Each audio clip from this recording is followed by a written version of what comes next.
Rain hammered the cracked asphalt of Providence's old waterfront the night Ryder Hollister learned that the woman society had thrown away might be worth more than every dollar his empire had ever laundered. He was 37, the most feared man on these docks, the kind of figure whose name made dock foremen lower their eyes and rival crews change their routes. And that night he was bleeding out in the front seat of a wrecked sedan with 2 bullets in his side, and no one in the world who'd grieve if he didn't make it. He'd built everything from blood and grudges, the casinos, the cargo routes, the quiet fortune buried under shell companies, and he'd done it all, carrying a single rotten certainty in his chest,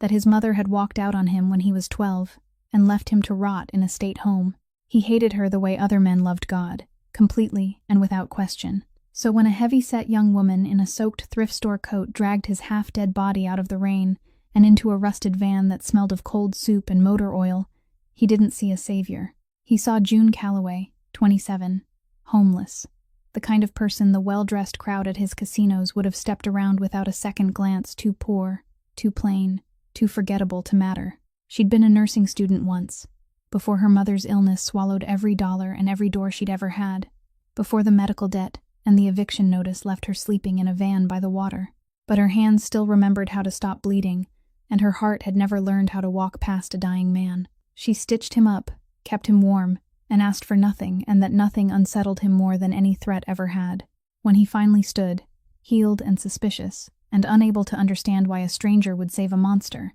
he did what powerful men do when they can't process a debt. He tried to pay it off and make it disappear. "What do you want?" he demanded, expecting a number. She only said she wanted a home somewhere no one could throw her out of again. And so, with a cruel little smile, he pulled out the keys to the one piece of property he despised above all others. His dead mother's house. The house he'd never set foot in, the house he planned to sell and forget. He tossed the keys into her trembling hands like a man discarding garbage, and told her to take the home of the woman who'd ruined him. June caught them with a look of pure disbelief, certain it was a trick. It wasn't, but what neither of them knew what had been waiting for 25 years behind a damp, forgotten wall inside that house would unravel everything Ryder Hollister thought he knew about the woman he'd spent his whole life hating, and would bring the hardest man on the Providence docks to his knees, weeping on the floor like the boy he'd buried long ago. If stories about second chances, buried family secrets, and the kind of love that reaches even the coldest heart are what keep you coming back, then do me a favor and hit that like button right now. Share this video with someone who believes people are worth more than their worst day, and subscribe to the channel so you never miss a story like this one. Now then, let's head back to that rain-soaked waterfront and find out what really happened the night a homeless woman saved a monster and what was hiding inside his mother's house. The house stood on the edge of Federal Hill, where old brick-paved streets curved between rows of attached homes that still carried the shape of a prosperity long faded. And when June Calloway slipped the key into the lock for the very first time, her hand was still trembling as though she feared the door would refuse to open,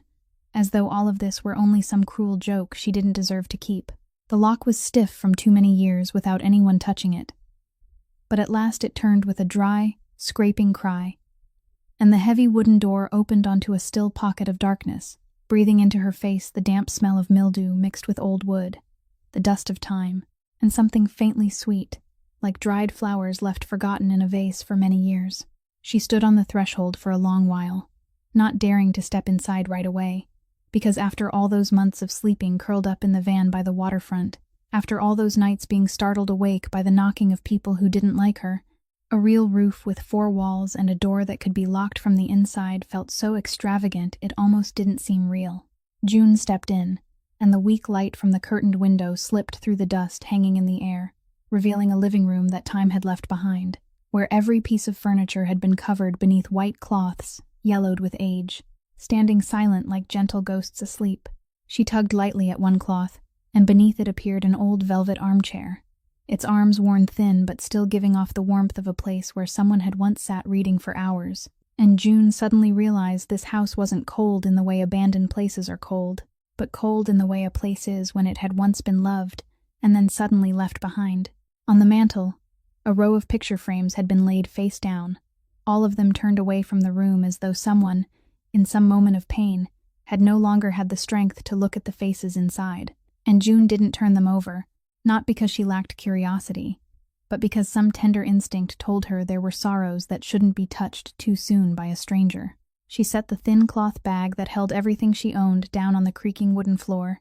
and then she did the only thing she knew how to do to show gratitude to a place. She began to clean. She found rags and an old bucket in the small kitchen, filled it from a faucet that first ran rusty and then slowly cleared, and she wiped each window pane until the late afternoon light of Providence could enter in warm golden streaks across the floor. Wiped the dust from the tabletop, washed the white cloths clean, and folded them neatly instead of throwing them away, because to June, even the oldest things deserved to be treated with kindness. The more she cleaned, the more she felt the house quietly beginning to breathe again, like a living thing that had held itself silent for too long and was only now being allowed to live, and she caught herself whispering thanks to the unknown woman who had once lived here, the woman she had never met and knew only through the way that cruel man spoke of her, with nothing but bitterness. When June reached the wall at the far end of the hallway, her fingers brushed against a swollen patch of wallpaper, damp and much colder than the rest, as though inside that wall some hidden source of moisture had been silently seeping for many years, and she stopped, pressing her palm gently against it, feeling the plaster underneath the faded floral paper soften in an unnatural way. She decided she would repair it when she had a little money, murmuring to herself that a house this decent didn't deserve to be ruined by one damp stain, and then she turned away and continued her work, never knowing that behind that cold patch of wall, a secret that had waited for 25 years was quietly waiting for the day when a hand gentle enough would find it. On the first night, June spread her thin blanket over the armchair, turned off the light, and for the first time in a very long while, she slept without dreams, held inside the protection of walls whose hidden truth she did not yet know. A few miles to the north, where the poor streets of the harbor district gave way to a quiet hill neighborhood with high iron fences and trees trimmed down to the last fraction of an inch, Ryder Hollister's mansion rose behind automatic gates, luxurious and cold, just like its owner,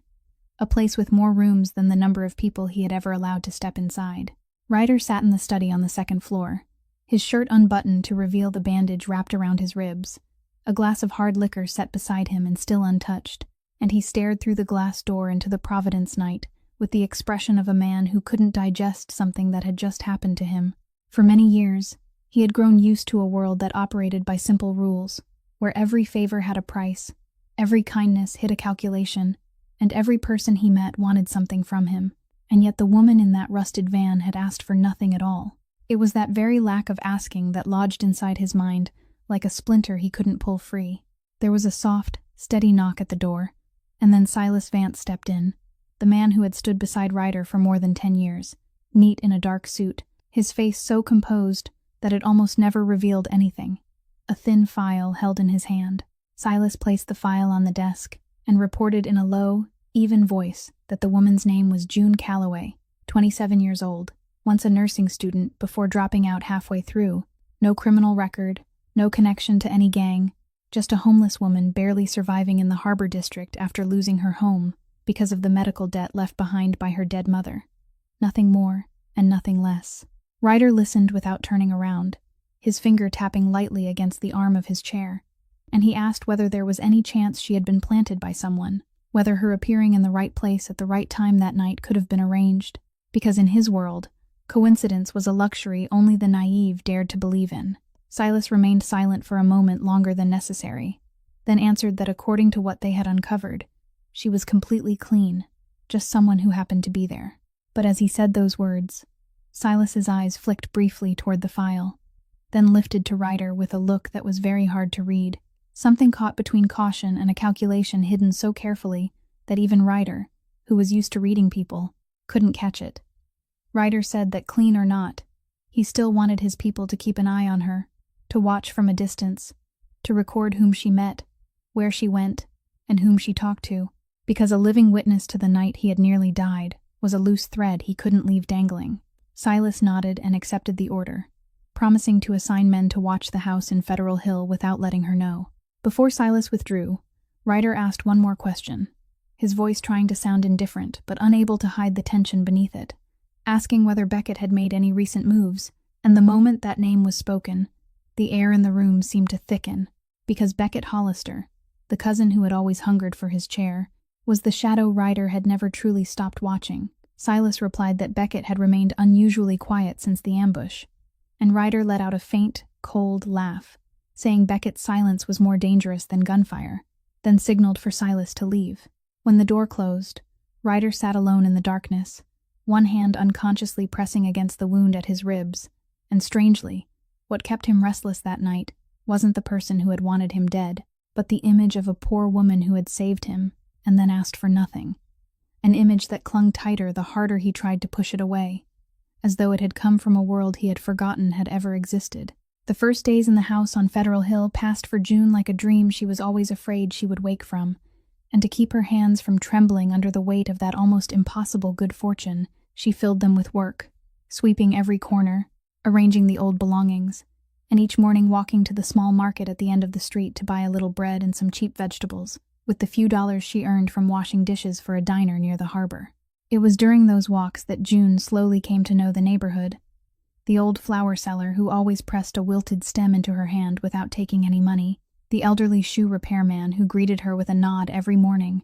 and she realized that even though the people here were poor, they still kept a kind of warmth alive for one another that those cold, wealthy neighborhoods could never have. One afternoon, as she was passing the small gray stone church tucked between the harbor streets, June stepped inside to escape a sudden rain, and there in the quiet sanctuary she met Father Aldous, an old priest with white silver hair and gentle eyes, deeply marked by the wrinkles of a man who carried too many stories inside him that could not be told. He invited her to sit, poured her a cup of hot tea, and they talked about ordinary things, the weather, the neighborhood, the fact that she hadn't moved here very long ago, until he asked where she was living, and June, with the shy smile of someone still unaccustomed to having an address she could say out loud, answered that she lived in the old house on the edge of Federal Hill, the house that had once belonged to a woman named Margot. The moment that name left her mouth, June saw the teacup in Father Aldous' hand freeze in midair, and his kindly face changed for the briefest instant, his eyes widening before quickly lowering as if to hide some powerful emotion that had just surged up inside him. And for one moment he no longer looked like a calm priest, but like a man who had just heard the name of a beloved ghost. June asked in confusion whether she had said something wrong, whether he had known that woman, and Father Aldous set the teacup down with a hand that trembled slightly, remaining silent for a long while before answering in a voice thick with emotion that yes, he had known Margot, known her very well in fact, and that she had been one of the kindest souls he had ever had the grace to meet in all his years as a priest. June waited for him to say more, a gentle curiosity rising in her heart, but Father Aldous only tightened his hands together and fell quiet, his gaze drifting toward the stained glass window where the afternoon light was slowly fading, and she could clearly feel that there was an entire story pressing against his chest, trying to spill out, but held back by something stronger. A promise, a burden, a secret he had sworn to carry with him. In the end, he only said that Margot had been a mother who loved her child more than her own life, that there were things in this world that were not what they appeared to be, and that if one day June found anything in that house, she should remember that the woman who had lived there was not the person people had whispered about. Those words left June more confused than enlightened, but she didn't ask anything more, because she had lived long enough in suffering to understand that some wounds should only be touched when people choose to open them themselves. When June rose, thanked him, and stepped back outside into the rain that had begun to ease, Father Aldous watched her figure disappear at the end of the street,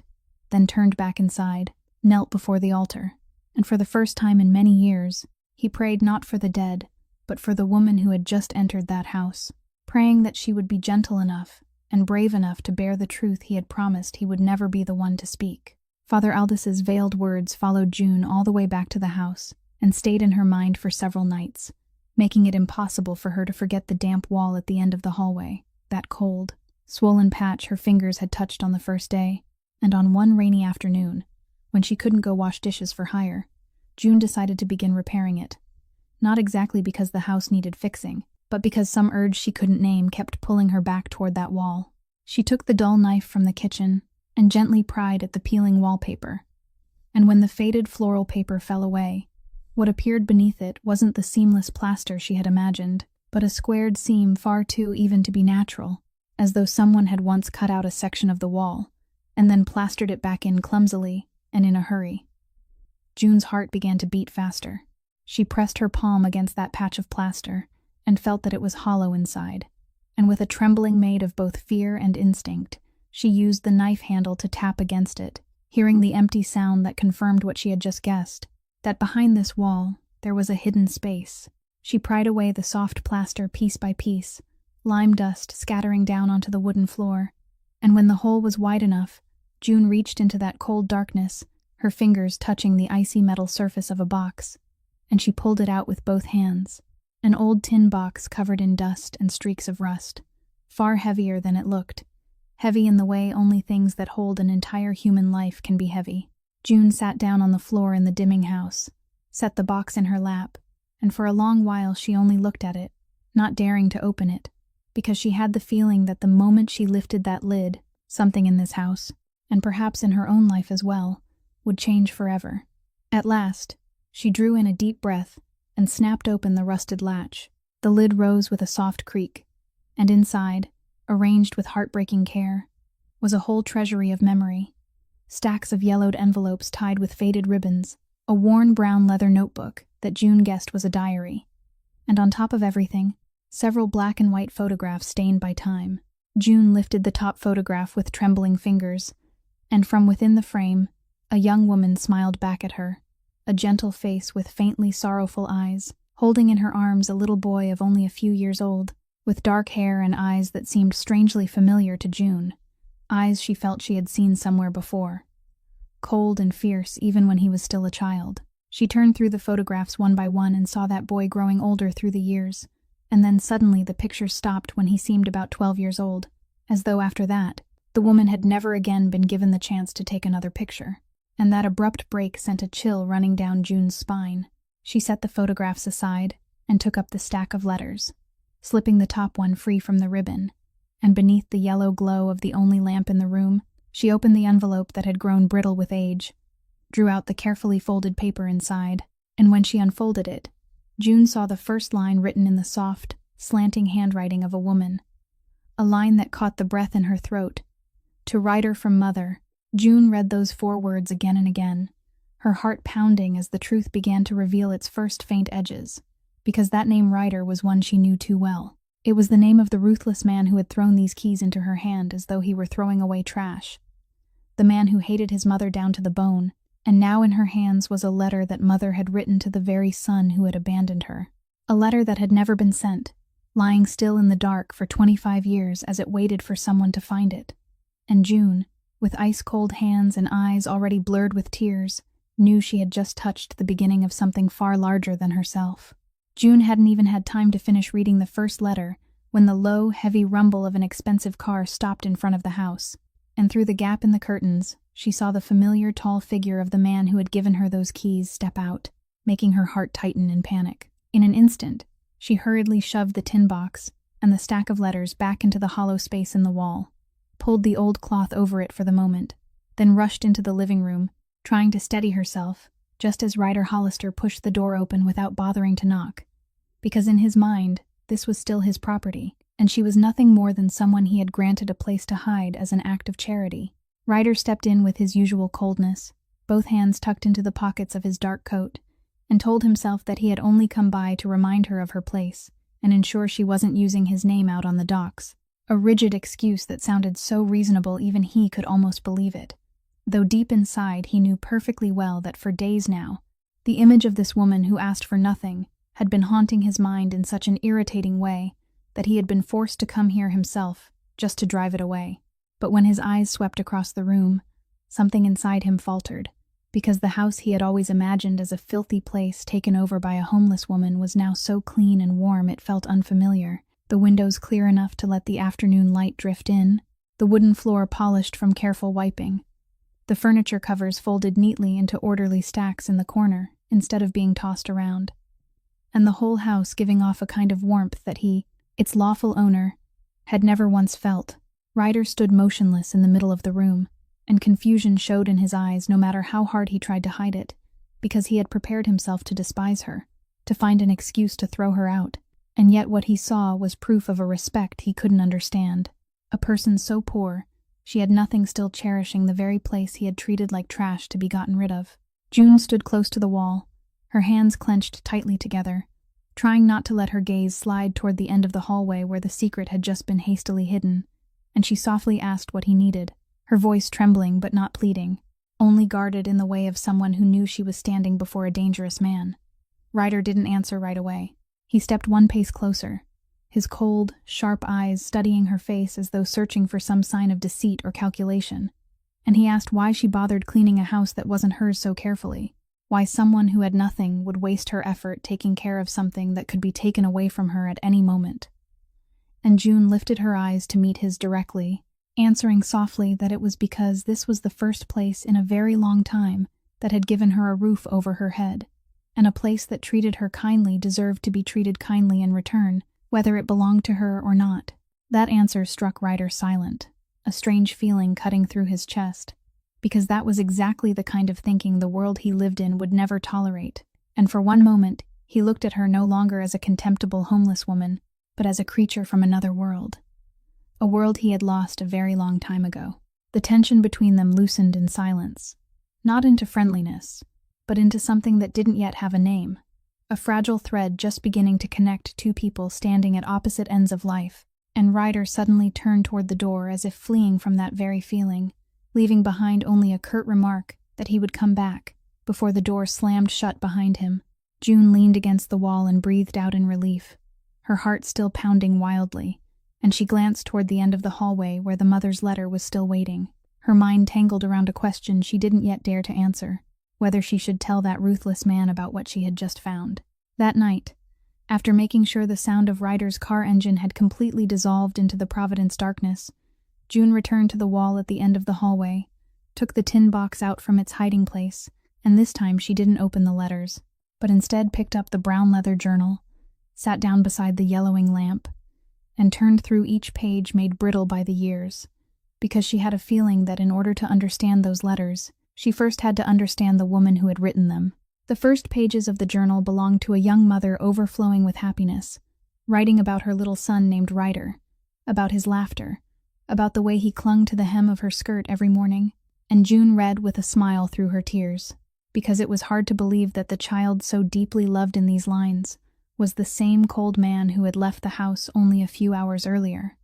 But the farther she read, the more the voice in the journal began to change. Joy gave way to fear, and Margot began writing about the Hollister family in trembling lines, about the underworld. Ryder's father's family had been sunk in for generations, about the men who carried the Hollister name and treated violence and power as flesh and blood, and about the terror of a mother who realized her little boy was growing up in a swamp that would sooner or later swallow him whole. June turned to the next page, and her hand began to tremble, because there Margot wrote about the day everything collapsed, the day the powerful men in the family gave her a cruel choice, that if she truly loved her son, she had to disappear from his life, had to go far away and never come back, because as long as she stayed beside the boy and tried to pull him away from the family's path, he would be seen as a nuisance that needed to be removed, and they had said plainly that the child's life depended on whether she was willing to leave. Margot wrote that she had fallen to her knees and begged, had pleaded to take her son with her, but they had only laughed coldly and told her that a child with Hollister blood belonged to the Hollister family, that she was only an outsider who had dared to step into a place where she didn't belong, and that if she resisted, then not only she, but her son as well, would pay for it in blood. June had to stop reading there, pressing the letter to her chest as tears rolled down her cheeks, because she was slowly beginning to understand a terrible truth that completely overturned everything she had believed, that this mother had never abandoned her child the way people had whispered, but had been forced to leave him so that the very child she loved could live. Margot wrote that to protect her son, she had agreed to play the part of the worst kind of woman, allowing the family to build the story that she was a selfish woman who had cast aside her 12-year-old child to run after a life of her own, because they told her that only when Ryder believed his mother had abandoned him would he cut himself off from her completely and remain under the family's control without trying to search for her, and that was the price she had to pay to keep her son's beating heart still beating. In the final lines of that journal page, Margot wrote that on the day she walked out the door for the last time, she had heard her son screaming for his mother behind her, and she had to bite her lip until it bled to keep from turning back, because she knew that if she turned back even once, All that sacrifice would become meaningless, and she would rather let her son hate her for the rest of his life than let him die. June closed the journal, covered her face with both hands, and sobbed in the dark house, crying for the mother who had carried the hatred of her own child for 25 years in silence. And inside her rose an aching sorrow, along with a painful question. How could she let that man go on living the rest of his life, believing the lie that his mother had abandoned him, when the truth was this painful and this noble? For several nights after that, June couldn't pull herself away from the tin box, and when she began opening the letters tied neatly with ribbons in their proper order through time, a different picture of the woman named Margot slowly emerged. Not the image of a broken mother who had let go and disappeared, but the image of a mother who had never truly left at all, only loved her son from the darkness for 25 long years. Among the letters, June found dozens of old newspaper clippings, carefully cut out and pressed flat, all of them connected to Ryder, from a tiny notice about a teenage boy winning a prize in a contest at an orphanage, to later articles that mentioned the Hollister name tied to the harbor and shadowy business deals. And in the margins of every clipping, Margot had written a few lines in that familiar slanting hand, sometimes a prayer for her son to be safe, sometimes only 3 simple words, "Mother misses you," written over and over until the ink blurred. June turned through the letters and realized that Margot had silently followed every step of her son's life through all those years. She knew he had been moved from one orphanage to another, knew he had once been gravely ill during a winter when he was 14 years old, knew even the day he left the orphanage to step into the world she had once tried with all her strength to pull him away from, and every milestone in his life had been recorded by her as though she had never been absent for even a single day. In one letter, Margot wrote that she had quietly paid off the entire debt carried by the orphanage where Ryder lived, a large sum she had scraped together over many years by working 2 or 3 jobs at once, and she had asked someone else to send it in their name so no one would know she was the giver, because she feared that if her name appeared, the Hollister family would trace it back and punish even the innocent children who lived with her son. June read with her heart tightening painfully, because she could imagine that woman standing silently across the street from the orphanage on cold afternoons, only to catch sight of her son from far away through the iron fence, not daring to come close, not daring to call his name, not daring to let him see her because she was afraid of breaking the cover she had paid for with her own shattered heart. There was one letter that made June set it down and bury her face in her hands and cry for a very long time. The letter Margot had written on Ryder's 18th birthday, telling how she had stood at a distance and watched her son walk out through the orphanage gates for the last time, had seen that he had grown tall and hardened, but that his eyes were already full of hatred, and she wrote that no matter how deeply he hated her, no matter what kind of man he became,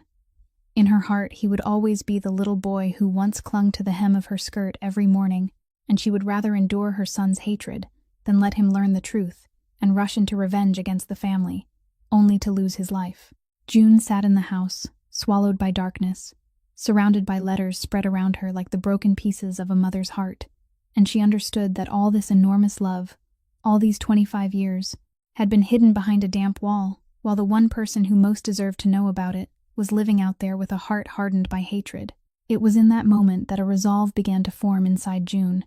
so strong and clear that it swept away every fear she had of that dangerous man, because she knew that no matter how ruthless Ryder Hollister might be, no matter how dangerous speaking this truth might become, he still deserved to know that he had never been abandoned by his mother,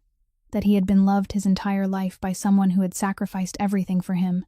and June decided that somehow she had to be the one to return that truth to him, even though she didn't yet know where to begin. While June sat among the letters and nursed her resolve to return the truth to Ryder, in another building on the far side of the city, inside a sealed room dimmed by cigarette smoke, Beckett Hollister was listening intently to a subordinate's report about the homeless woman to whom his cousin had just given Margot's old house. Beckett was patient and cold in a way different from Ryder,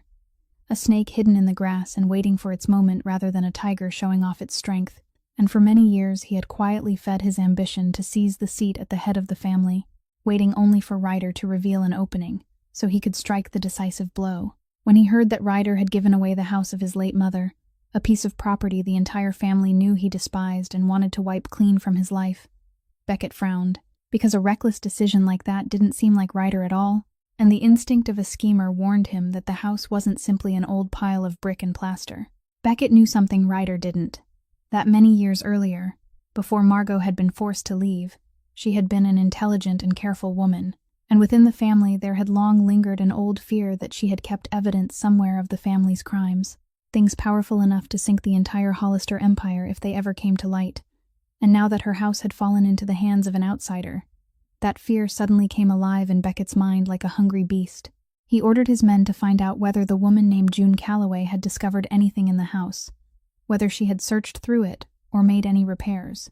whether she had carried anything unusual out of it, because if that house truly held the evidence the family feared, then it was both a deadly threat that had to be eliminated and the perfect weapon for him to overthrow Ryder once he had it in his hands. But what truly caught Beckett's attention came from another small piece of information, that Ryder had personally returned to that house more than once, and that his cousin, a man famous for being ruthless and distant, seemed to be showing an unusual interest in that homeless girl.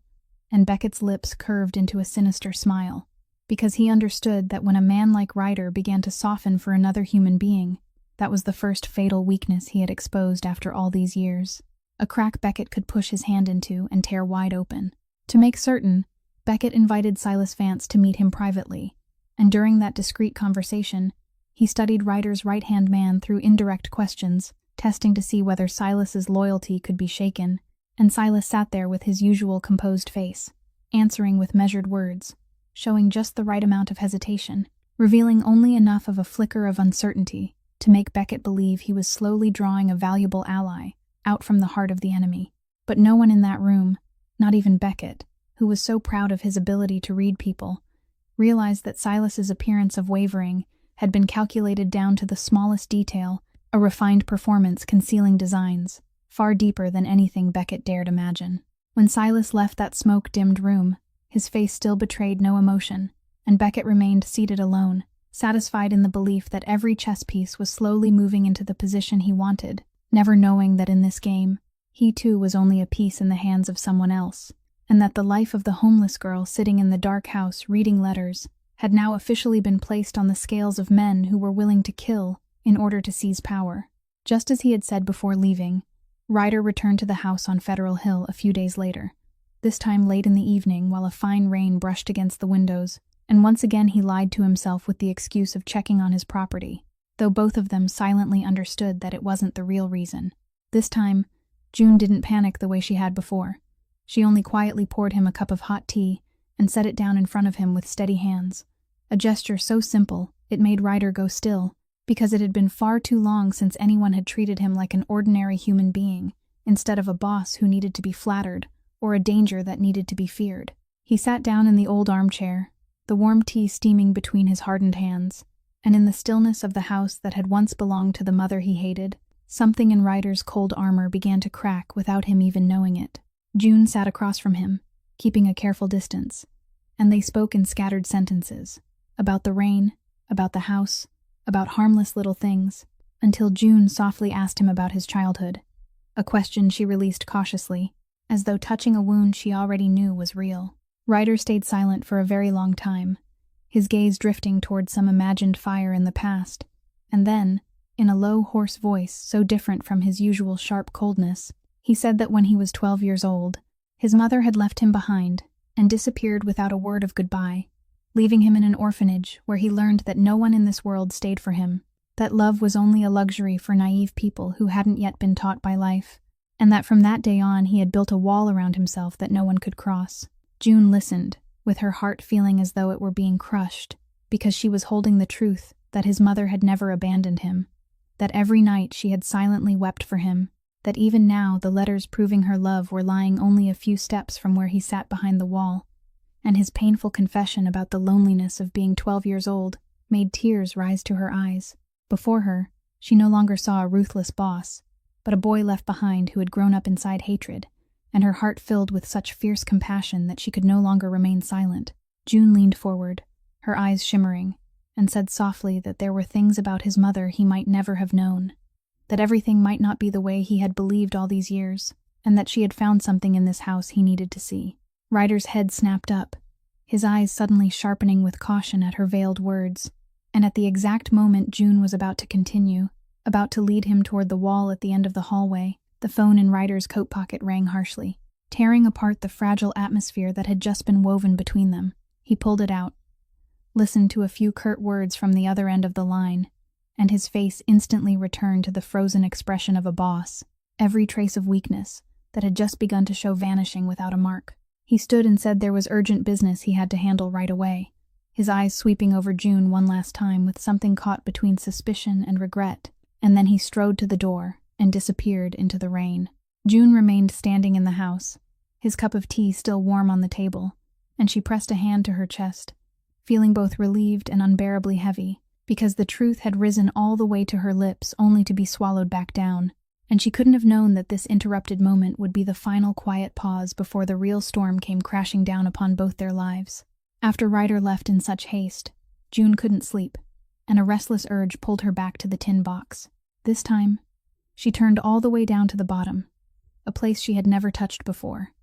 and beneath the lining of rotted velvet, her fingers brushed against another stack of papers, entirely different from the letters, papers stiffer, more official, folded neatly, and hidden with great care, as though whoever had placed them there had known this was the most dangerous thing in the entire box. June pulled them out and opened them beneath the lamp, and the more she read, the colder her spine became, because these were not the tender confessions of a mother, but meticulous records of the Hollister family's criminal operations, the names, the dates, the numbers, the evidence of crimes the family had buried for decades, all of it written down by Margot in that familiar slanting handwriting with the caution of a woman who knew she was holding something that could cost her life. Tucked between those pages was one final letter, its handwriting far shakier than all the ones before it, dated just over a year ago.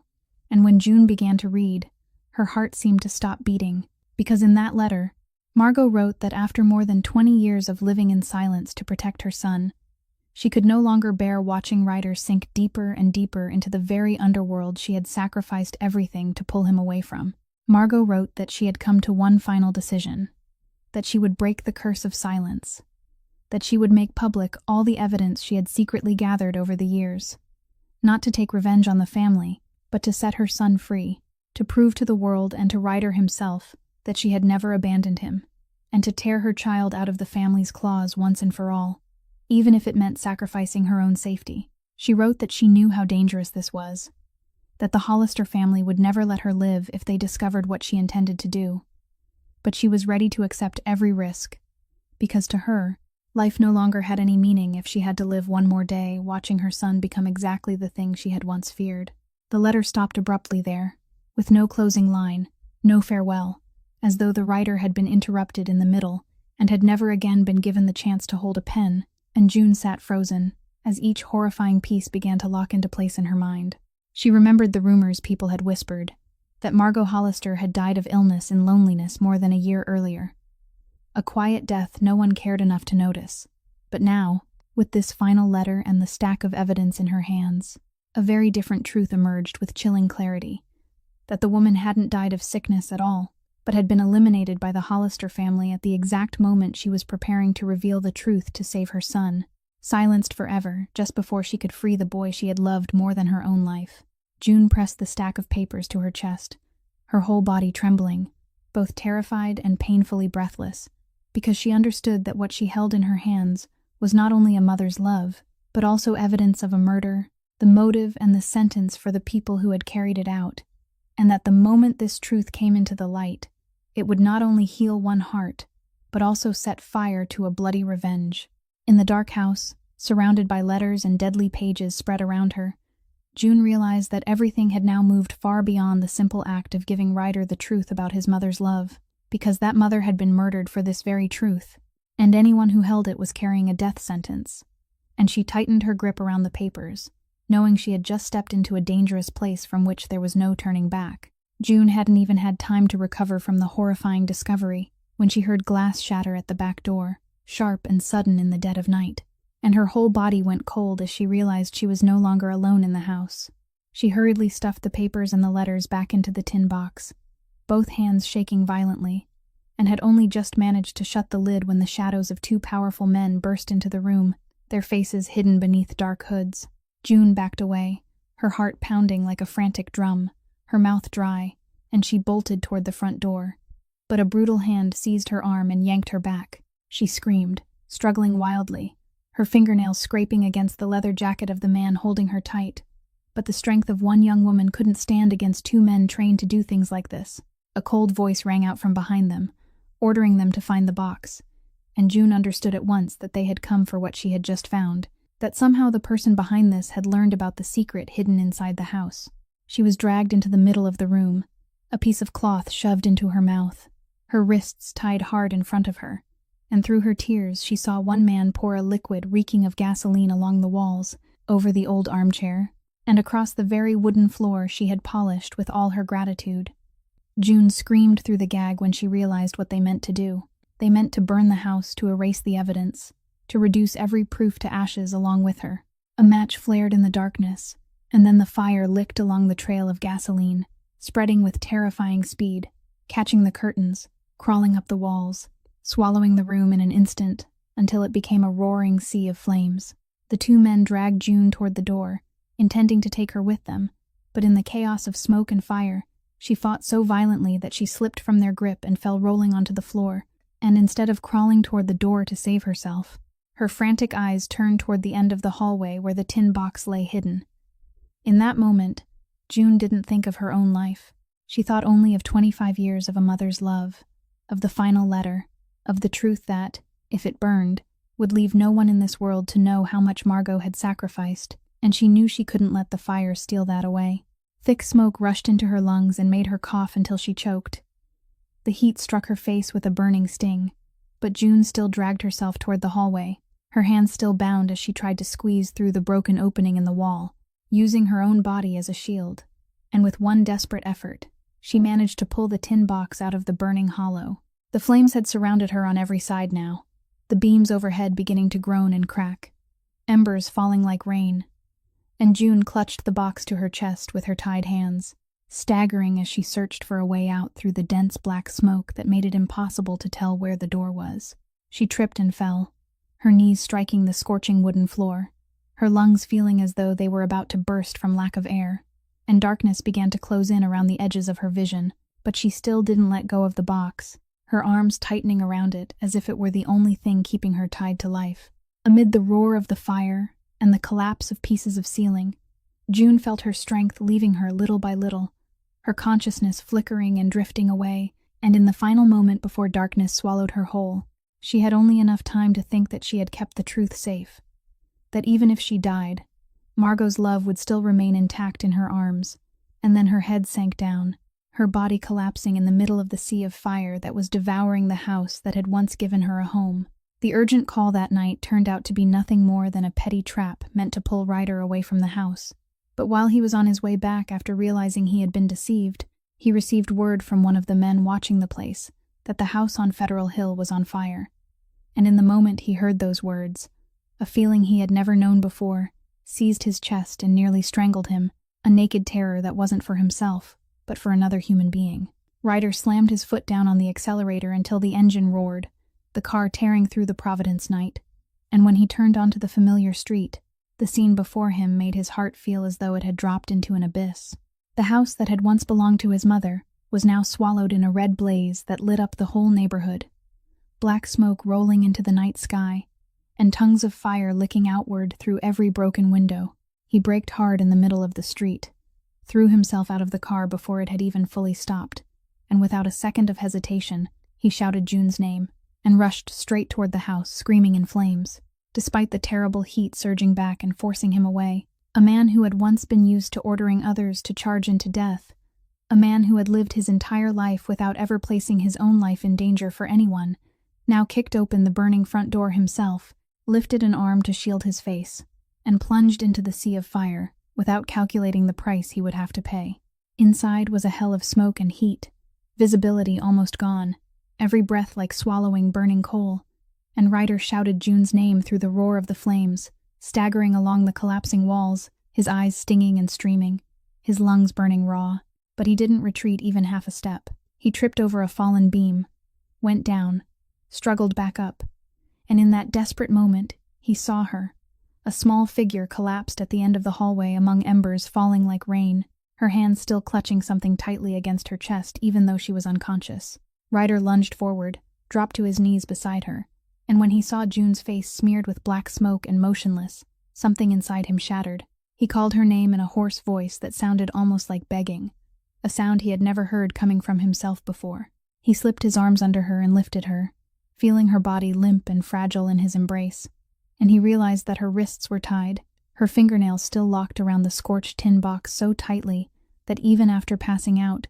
she had refused to let it go, as though whatever was inside it mattered more than her own life. A heavy beam from the ceiling broke loose and came crashing down just behind them with a violent crack, flames snapping at the back of Ryder's coat. But he bent low and gathered June completely against him, using his own back and shoulders as a shield to protect her from the embers raining down. And with every last ounce of strength in him, he carried her toward the faint patch of light where the door stood. Each step felt as heavy as lead, smoke tightening around his throat,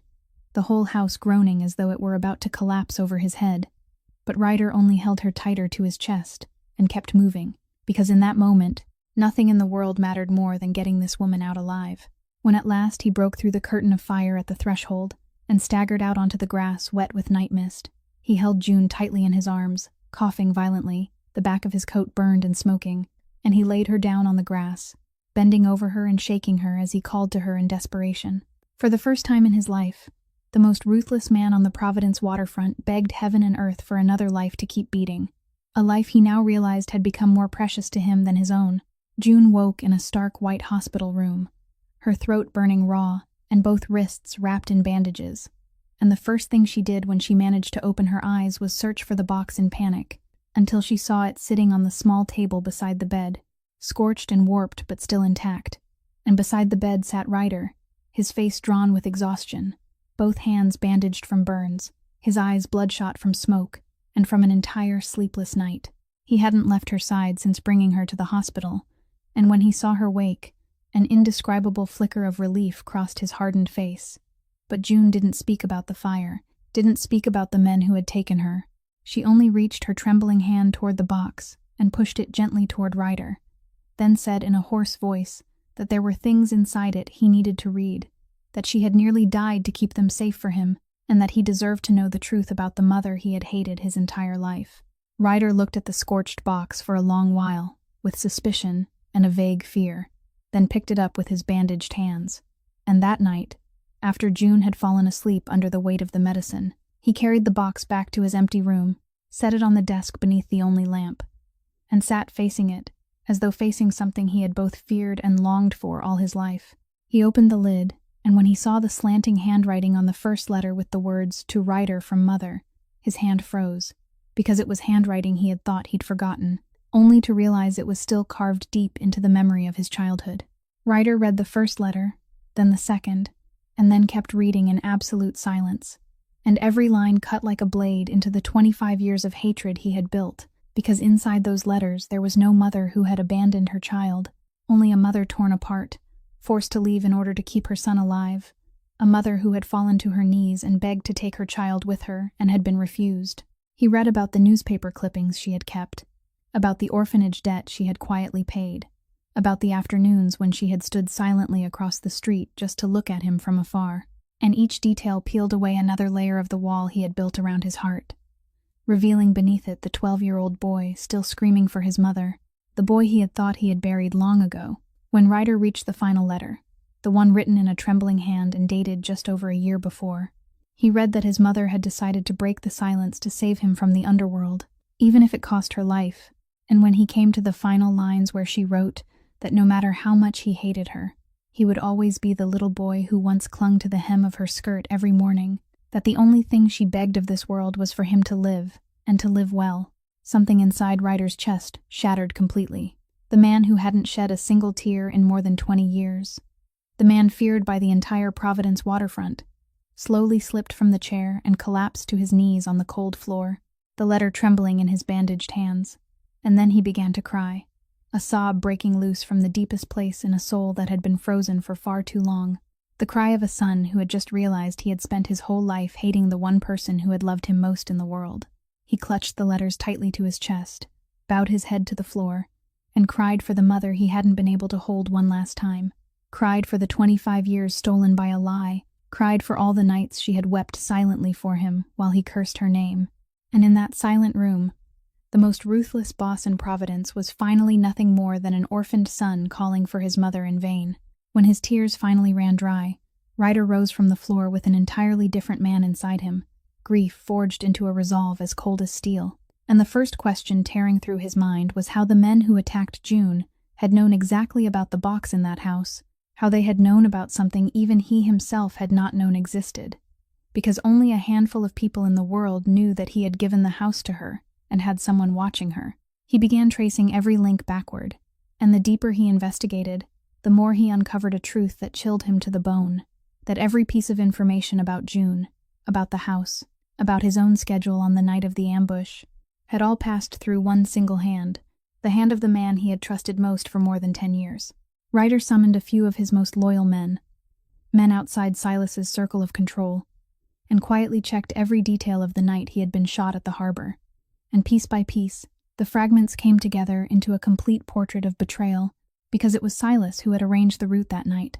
Silas who had chosen the isolated meeting place where he would be easy to ambush, and Silas who alone had known he would pass through that road at that exact hour. He remembered the moment in the study when Silas had reported on June, that glance that had flicked away so quickly, the one Ryder had noticed but ignored, that silence which had lasted longer than necessary before he answered. And now, looking back, he understood that those signs had never been accidental. He also remembered the news that Beckett had recently gone unusually quiet,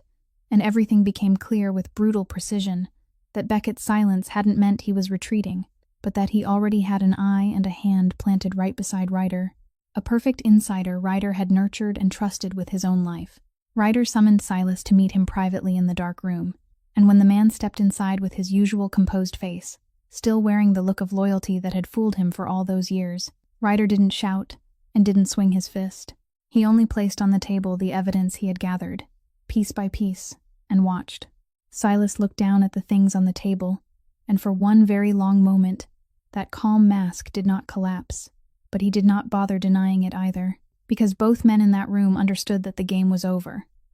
And then Silas lifted his head, a thin, cold smile passing over his lips,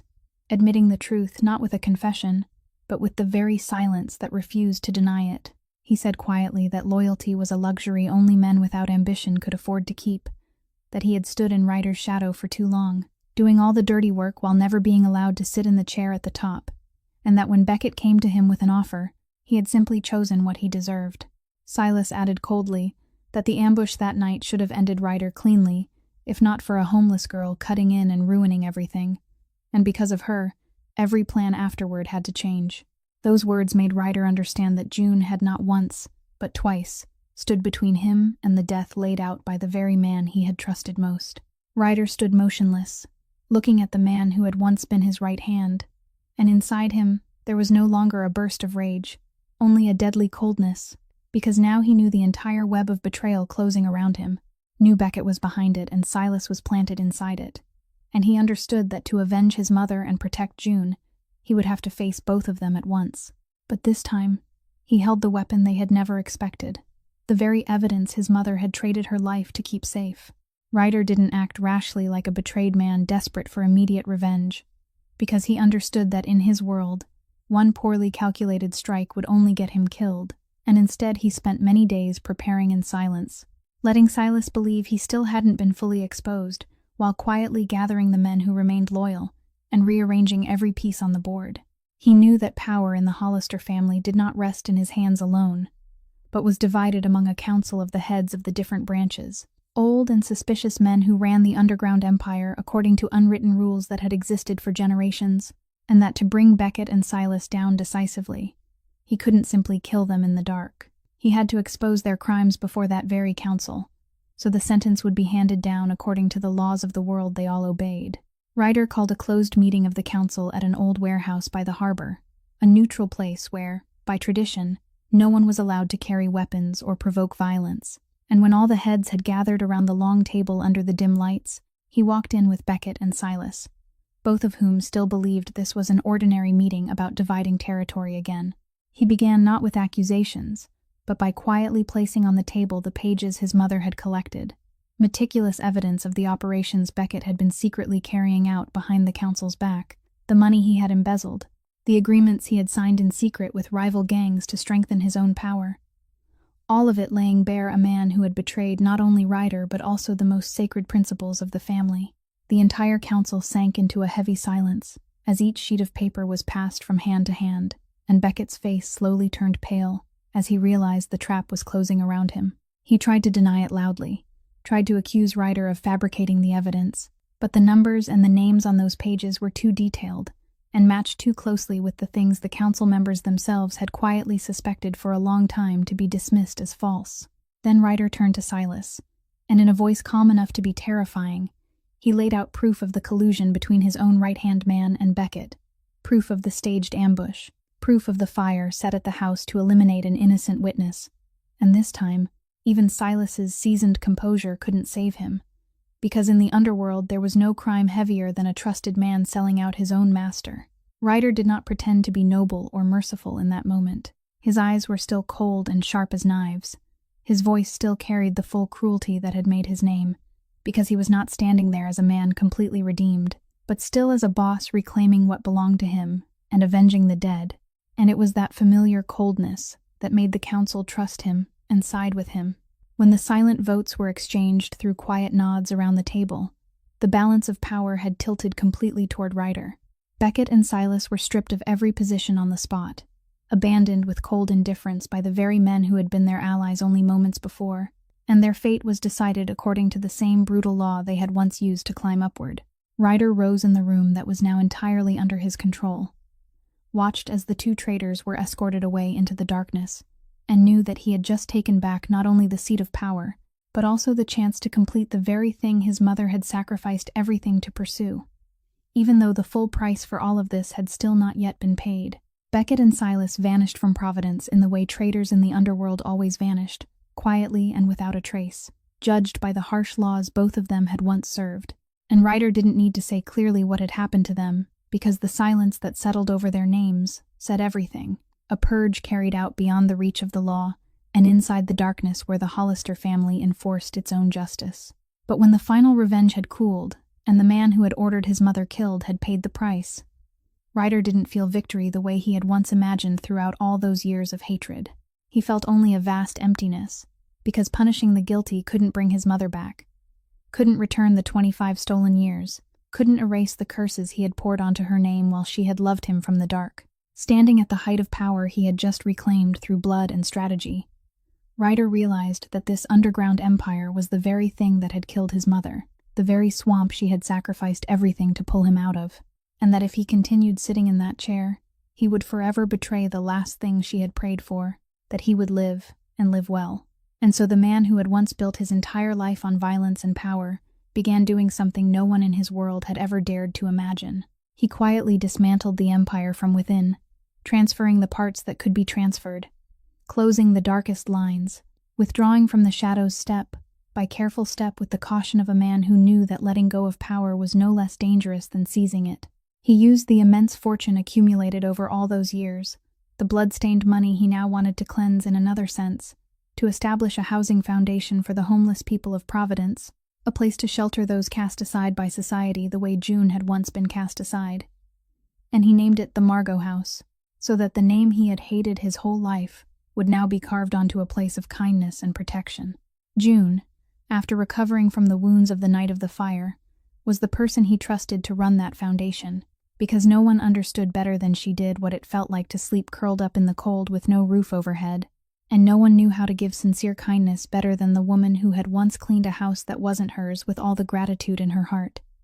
And June accepted that responsibility with her whole heart. She used the nursing knowledge she had never finished pursuing to care for the struggling people who came to the Margot House, learning each person's name, listening to each story, treating every torn life with a respect they themselves had forgotten they deserved to receive. The house bearing his late mother's name slowly became a place where people the world had once stepped over without even looking were seen as real human beings, and every time Ryder visited and saw June among the people she was helping, he felt something inside him heal a little more, because he understood that this was the true legacy his mother had wanted to leave behind. Not revenge, not power, but the transformation of his own heart that had once been frozen solid, and that the silent love of a mother, after 25 years buried behind a wall, had finally blossomed into compassion for strangers. On the very ground where the old house had burned to ashes, Ryder had a new house built, not a lavish mansion, but a warm home exactly like the one where his mother had once lived. Every line, every window, every corner of the porch rebuilt from the old photographs in the tin box, as though he were trying to mend not only a roof over his head, but also a past that had been burned away by hatred and lies. When the house was finished, Ryder invited June there on an afternoon when golden sunlight stretched across the brick-paved street of Federal Hill, and they stood together before the new wooden door, two people who had passed through fire, bullets, and loss to find each other. And then Ryder reached into his coat pocket and took out a set of keys, this time not with the contemptuous gesture of a man throwing away trash as he had on that fateful night long ago, but with trembling hands and eyes bright with tears. He placed the keys in June's palm with reverence, closed her fingers around them, and in a voice thick with emotion, he said that this house was hers. Not as a debt being repaid, not as charity, but as everything that remained of his heart, and that he hoped she would stay here, stay beside him, so they could turn this place into a true home together. June looked at the keys in her hand, then lifted her eyes to the face of the man who had once been cold and ruthless, and was now standing before her bare and wounded like an ordinary human being, and tears rolled down her cheeks, because she understood that this moment was the perfect opposite of the night when she had trembled while receiving the keys from a man who had treated her like garbage. And this time, what was being given was not contempt, but love. They both cried, not from pain,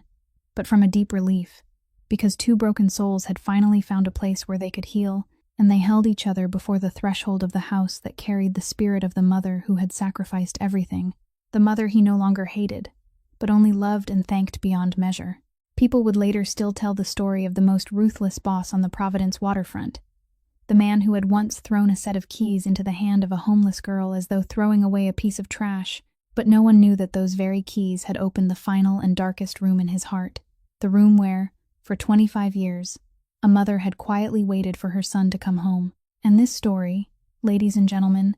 leaves all of us with a profound lesson, that we should never judge the value of a human being by outward appearance or by their circumstances, because the person society is quick to cast aside sometimes carries the noblest heart, and that sincere kindness, no matter how small, still has the power to reach and transform even hearts that seem to have frozen forever. Just as it reminds us that sometimes the things we are certain are true about the people we love may only be painful misunderstandings. So let's love and understand one another while we still can, and don't let hatred steal the precious years we were meant to spend together. If this story has touched your heart, please subscribe to our channel, press the like button, and share this video so you can listen to many more moving and meaningful stories every day. And we would truly love to know how this story made you feel, what it reminded you of in your own life,